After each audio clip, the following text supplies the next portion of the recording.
Terima kasih. Saya tadi mendengar paparan Pak Hamri itu kayaknya udah habis materi saya, Pak Hamri semua. Jadi saya begitu melihat paparan Pak Hamri tadi terpaksa harus merevisi beberapa paparan saya, jangan sampai mengulang. Jadi mengulang yang saya sampaikan Pak Hamri, dan tadi Pak Julian juga sudah menyampaikan. Prinsipnya moderasi beragama ini adalah sebenarnya sesuatu yang sudah kita lakukan selama ini. Kenapa saya katakan demikian? Karena memang kita bertahan sampai dengan negara kita hari ini. Seperti contohkan Pak Hamdi tadi, beberapa negara di dunia itu terpaksa bubar bukan karena berbeda agama, bukan karena berbeda keyakinan, tapi sama keyakinan. Kenapa bubar? Berarti ada yang salah di situ. Dan kita bertahan seperti ini sebenarnya kita sudah menerapkan moderasi beragama dari dulu. Maka sebenarnya yang dikembangkan sekarang pemerintah adalah penguatan. Artinya sudah ada sesuatu kebiasaan yang sudah dilakukan. Kita ambil contoh mungkin beberapa negara, beberapa daerah antara gereja masjid itu berdampingan. Itu sudah ada. Dan mungkin kalau kita flashback kembali di beberapa daerah, misalnya di Demak ya kalau nggak salah, misalnya sampai melarang melarang motong sapi ya diganti dengan karung. Itu contoh-contoh moderasi beragama yang sebenarnya sudah kita lakukan, sudah terjadi dari para pendiri bangsa kita, para guru-guru kita, para orang tua sudah lakukan. Hanya memang saat ini ada oknum-oknum tertentu yang mencoba mengganggu kestabilan itu. Maka memang pemerintah punya peran penting menguatkan kembali bagaimana sih moderasi beragama. Memang ada beberapa kami dari pemerintah menerima beberapa tanda kutip informasi-informasi, apa sih, kenapa sih moderasi, kenapa belum moderasi lagi, apa sih yang mau moderasi. Cara berpikirnya terlalu sempit, mengatakan bahwa agama dibawa-bawa, ini mungkin Islam Nusantara, mungkin seperti itu yang muncul. Padahal sebenarnya bukan agamanya yang moderasi, tapi cara beragama yang dimoderasi. Agama sudah moderat, siapa bilang, misalnya Islam ya, kita mungkin kalau kita ambil contoh di firman Tuhan Al-Hujurat itu, bahwa kami ciptakan kalian bersuku-suku bangsa itu untuk saling mengenal. Memang sudah kita kan berbeda memang. Itu Islam. Saya pasti yakin di agama yang lain punya ayat-ayat suci yang menekankan bahwa perbedaan pasti ada. Dan itu sunatullah. Tidak ada yang kita harus ciptakan berbeda. Maka memang perbedaan itu jangan sampai dianggap suatu masalah, tapi bagaimana dikelola menjadi sesuatu yang baik. Dan alhamdulillah kita tolong slide.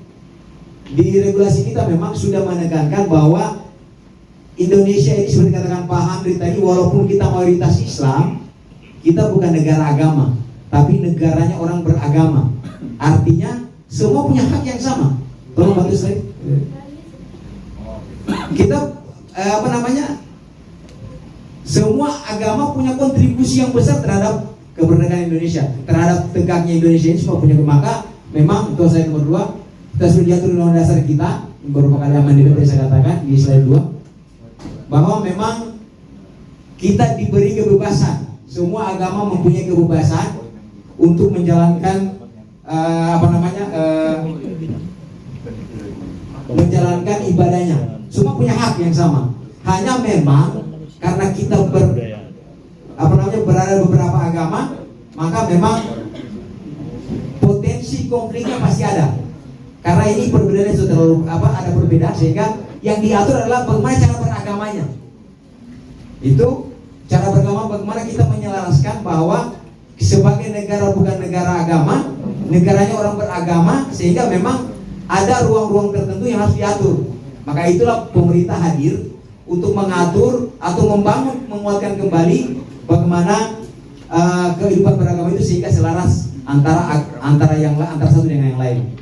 Kami memang saya lupa tadi, mohon maaf, memperkenalkan diri dari Kemenko PMK. Memang tugas kami, kalau Menko itu dulu 4 sekarang 7. Kenapa Menko itu menjadi penting, Pak? Kemenko itu menjadi penting. Orang berpikir apa sih itu? Kenapa sih harus banyak-banyak Menko? Kenapa harus ada Kementerian Koordinator? Sebenarnya Kementerian Koordinator itu, Pak, lebih ke fungsi ada 3 fungsi, itu KSP namanya, koordinasi, sinkronisi, dan pengendalian. Bahwa memang dalam suatu urusan pemerintah apapun itu tidak mungkin satu kementerian, Pak. Pasti melibatkan lintas kementerian. Contoh kita ambil moderasi beragama. Moderasi beragama ini sudah ada Kementerian Agama, ada juga pemerintah daerah, ada Kementerian Dalam Negeri, ada juga Kemenpora, Ada juga misalnya Kementerian Pemuda Olahraga yang mungkin kita hangat baru-baru Pak, bahwa paski beraka kita itu kan bagian dari moderasi beragama juga itu. Bagaimana paham agama, jangan sampai agama ini bukan penghalang NKRI, bukan. Agama ini sudah menjadi bagian yang memang bukan berarti bahwa karena kita dijamin kebebasan, jangan sampai kita menyamakan yang berbeda, tapi kita menyelaraskan yang berbeda. Itulah fungsi moderasi dan kami di Kemenko PMK selama ini Pak mengkoordinasikan beberapa merumuskan beberapa kebijakan yang bagaimana mendorong supaya moderasi agama ini menjadi atau penguatan moderasi ini berkembang di masyarakat. Dan jujur ini pertama kali kami mungkin secara ini berapa langsung dengan Bapak Ibu sekalian langsung di masyarakat. Biasanya kami di kementerian Pak, kami rapat-rapat di kementerian yang notabene melahirkan suatu kebijakan yang dilakukan oleh Kementerian Teknis. Kemudian lanjut, kenapa moderasi agama menjadi penting sekarang? Sebenarnya karena ada tadi, walaupun pada prinsipnya kita sudah bisa bertahan saat ini karena memang moderasi agama sudah kuat, sudah lahir dari dulu. Tapi karena memang ada beberapa kejadian-kejadian yang di atas namakan agama, sehingga memang kalau bicara agama itu ya memang cukup sensitif Pak, bahkan orang rela mati untuk bicara agama.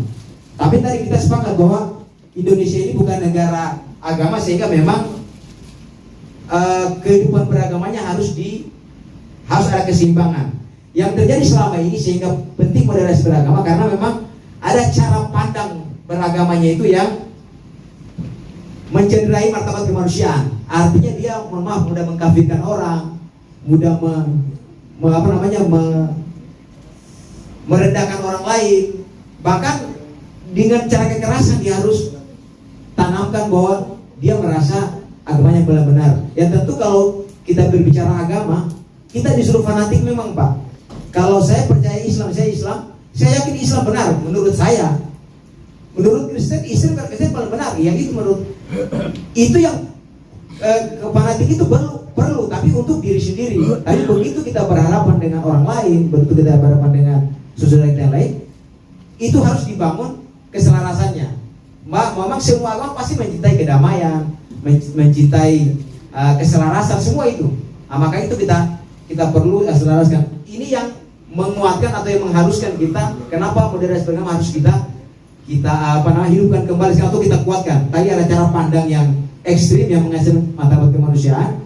Kemudian yang kedua tadi ada klaim kebenaran subjektif, dia memaksakan.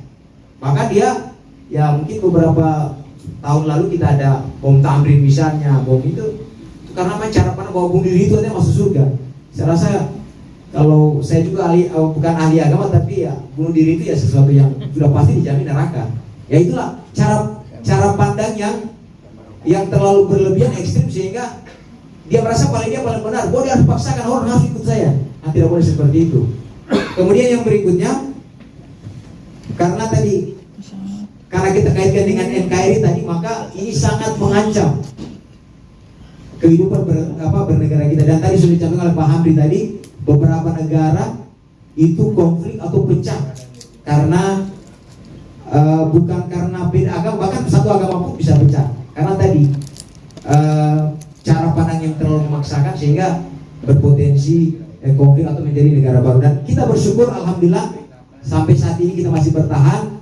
Dan tentu kalau ini kita tidak kuatkan kembali, mungkin kasus di negara-negara tadi itu sangat berpotensi terjadi di Indonesia. Kenapa saya ngomong? Karena memang kita sudah terdiri beberapa perbedaan, memang beberapa agama.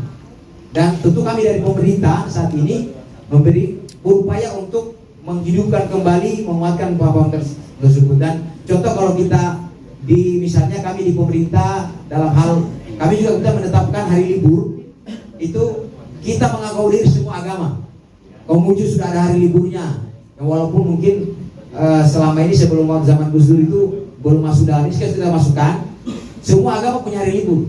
Itu menunjukkan bahwa kami pemerintah mengakomodir itu. Dan dari sekian kita libur kita baru-baru ini yang sekitar 27 hari libur nasional dan libur cuti bersama itu, yang bukan libur agama itu cuma 17 Agustus tahun baru, hari lahir Pancasila, sama Hari buruh, selebihnya sudah hari libur agama semua.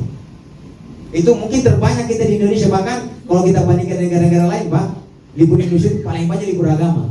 Itu menunjukkan bahwa bukan besar kecilnya kita, tapi memang pemerintah memberi ruang yang sama kepada semua agama yang ada di Indonesia. Bapak Ibu sekalian, lanjut. Ini ada dua perspektif kita beragama sekarang ini yang berkembang di Indonesia, itu ada dua. Yang pertama itu dia beragama yang substantif dan inklusif. Ini dia memang walaupun dia fanatik, tapi dia memahami bahwa perbedaan itu ada. Orang lain yang di luar agama kepercayaannya ada, sehingga dia merasa bahwa penting untuk menjaga keberagaman itu. Tapi yang bahaya ini yang kedua, Pak. Ini praktek eksklusif yang legal formatif. Dia bahkan memaksakan kehendaknya. Ini terlalu mengatasnamakan agamanya, bahkan dia kampanyekan agama saya yang paling benar. Yang terjadi ternyata kalau saya lihat, jangankan dia dengan agama lain, Pak, di agama kita sendiri pun misalnya, saya tahu di agama lain, kalau di Islam itu perbedaan antara kunut aja udah jadi masalah. Ada yang kunut tidak kunut itu bermasalah. Padahal yang harus dipermasalahkan itu bukan yang kunut tidak kunut, yang tidak salat yang dipermasalahkan. Ini kok yang bermasalah yang kunut tidak kunut. Padahal itu kan masing-masing punya masing-masing. Sehingga memang cara beragama seperti yang perlu kita tugas Bapak Ibu sekalian. Saya bersyukur tadi tugas kami menjadi ringan kalau Bapak Ibu sekalian bisa bersama-sama untuk menciptakan kerukunan khususnya di Jakarta Selatan. Dan tentu kami, Pak, izin, kami bukan cuma berbicara Jakarta Selatan, tapi kami berbicara secara Indonesia secara umum. Lanjut. Maka memang selama ini memang sudah ada diatur dalam Undang-Undang Dasar kita, tapi memang secara teknis operasional itu belum ada, dan kami menggagas pada situ di Kemenko PMK dan beberapa kementerian melahirkan, sebenarnya ada dua perpres yang kita lahirkan pada saat itu, tapi satu belum terbit karena masih ada perdebatan, yaitu Perpres 58 tahun 2023 tentang penguatan moderasi beragama sebagai landasan umum. Karena selama ini kita berbicara hanya dalam tataran konsep, kita bikin ada operasionalnya melalui peraturan presiden. Yang kedua itu yang sedang berkembang. Sebenarnya kemarin kami kejar sebelum Pak Jokowi berakhir, tapi tentu mungkin kita akan upayakan berlanjut di Presiden Pak Prabowo, yaitu tentang Perpres penguatan kerukunan beragama. Itu yang mungkin lagi hangat di itu yang teman-teman, ada beberapa protes yang masuk, kami coba upayakan sehingga ke depan nanti bisa melahirkan, termasuk keanggotaan FKUB itu kita sudah atur di situ, pendirian rumah ibadah di situ. Hanya memang saya belum kasih jelasnya karena belum terbit, tapi kisi-kisinya mungkin bisa, tapi nanti presiden mungkin silakan nanti kita tanya jawab apa sih pentingnya kedua perpres ini. Tapi perpres ini yang sudah terbit sekarang 2008-2023 ini punya tujuan. Ada 3 tujuan kenapa harus kita temukan perpres ini, karena memang kita ingin berharap bahwa terjadi kualitas kehidupan toleransi beragama ini menjadi harus dan toleran. Kemudian yang kedua, memperkuat peran lembaga. Selama ini memang kami melihat bahwa khususnya di Kementerian Pusat itu notabene lebih banyak ke Kementerian Agama yang menerapkan atau menguatkan toleransi beragama. Padahal semua kita ingin dorong semua kementerian lembaga ini, karena ini adalah sebenarnya bukan tugas satu kementerian, tapi tugas kita bersama, tugas semua, karena ya sukses damainya ini yang rasakan kita semua juga. Kemudian yang ketiga yang paling terpenting adalah bagaimana kita mengatasi paham-paham radikalisme yang tanda kutip masih berkembang saat ini. Dan ini juga memang ini semangat Pak Presiden sebelumnya, ini kita mendorong atau beliau mendorong bahwa di tengah keberagaman kita ini memang moderasi beragama menjadi pilihan yang tepat dan selaras. Ini yang pernah diucapkan beliau, dan kami sebagai di Menko menerjemahkan itu. Memang tugas kami di Menko itu biasanya, Pak, kalau running text itu beritanya, bicaranya, bahasanya presiden di sidang kabinet, bahasanya presiden diwawancara oleh wartawan, itu kita harus tangkap, Pak. Itulah tugasnya Menko ya. Tugasnya Menko itu melihat apa running text yang muncul, apa pernyataan beliau diwawancara, apa yang sidang kabinet, itu bisa kita tangkap. Oh, ini maunya beliau begini, yang kita tangkap. Dan tentu kita berterima kasih ini diterbitkan, dan kita berharap kita perjuangkan nanti untuk perpres selanjutnya di pemerintahan Pak Prabowo Subianto. Lanjut, ini yang kita jadikan dasar hukum sekarang untuk penguatan moderasi beragama, bahwa tadi cara bagaimana membangun cara pandang sikap dan praktik beragama ini yang menjawantahkan esensi beragama itu selaras dengan kehidupan berbangsa dan bernegara. Tadi seperti kata bahwa karena kita ini bukan negara yang satu agama atau bukan negara agama, tapi negaranya orang beragama yang semua punya hak untuk menjalankan agamanya. Lanjut. Ya, ini lanjut. Ini di slide nomor 2 saja, yang nomor 2. Ini di Perpres ini memerintahkan, ini karena masih 4 Menko waktu itu. Ini kami dari fungsi sebagai pengarah sebenarnya. Karena ada 4 Menko, ada Menko Polhukam, Menko Perhubungan, ada Menres, dan tentu kalau nanti anak Menko, 7 Menko ini ya kita nanti mungkin akan merevisi kembali karena ini sudah tidak sudah tidak relevan. Tapi prinsipnya ini kita ada 15 kementerian yang diperintahkan untuk bersama-sama menguatkan moderasi beragama. Jadi bukan cuma tugas Kementerian Agama sekarang, ada Menteri Dalam Negeri, ada Menteri Luar Negeri, Menteri semua ada. Dan kami sebagai pengarah itu nanti akan memonitor, termasuk mungkin laporan dari Jaksel ini juga bagian dari, karena ini juga pemerintah daerah diperintahkan Pak. Dan mungkin dari bagian laporan kami bahwa Jakarta Selatan adalah termasuk yang sudah lebih dahulu menerapkan atau implementasikan dari Perpres 58 ini. Karena mungkin pertama kali kami diundang ini Pak, untuk di luar, karena daerah belum pernah mengundang kita. Dan kami juga sangat berterima kasih, artinya kami diberi ruang untuk bersama-sama berdiskusi. Dan tentu momen ini juga saya jadikan ajang, kalau ada masukan, saran, perbaikan, karena kami fungsinya kebijakan Pak, kebijakan umum, mungkin bisa kami tampung, kalau saya bisa jawab sekarang. Tapi ini saya akan tampung, saya akan bawa saya akan diskusikan dengan teman-teman kementerian yang lain. Ini salah tugas kami itu mengevaluasi penyelenggaraan PMB termasuk di pemerintah daerah Pak, mengoordinasikan, memantau, mengevaluasi pelaksanaan PMB di kementerian lembaga dan pemerintah daerah. Kemudian sebenarnya kami kemarin itu ingin melaporkan, tapi Pak Jokowi keburu berakhir, tapi laporan sudah masuk, insya Allah nanti akan ditindaklanjuti oleh Presiden Prabowo Subianto. Ini lanjut ya, lanjut ya.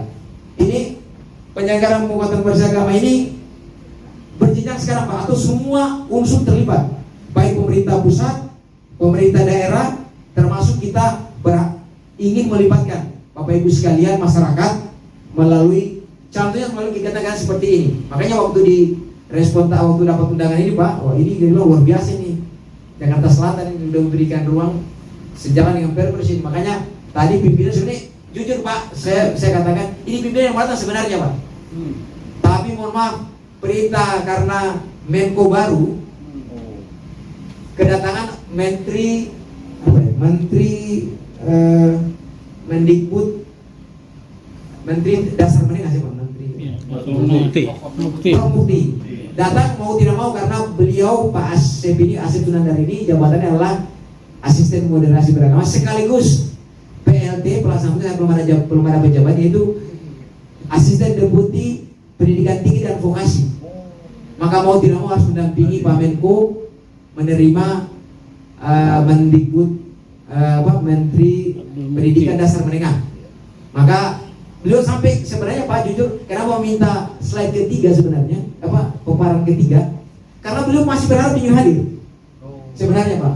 Makanya juga kami tadi waktu telepon udah saya usahakan ketiga, karena memang ini penting bagi pimpinan kami untuk bertatap langsung dengan Bapak Ibu sekalian. Karena juga selain tadi menyampaikan sesuatu, juga kami berharap ada masukan Pak yang mungkin akan kami bawa untuk kami diskusikan dengan kementerian lembaga. Dengan fungsi kami bisa bisa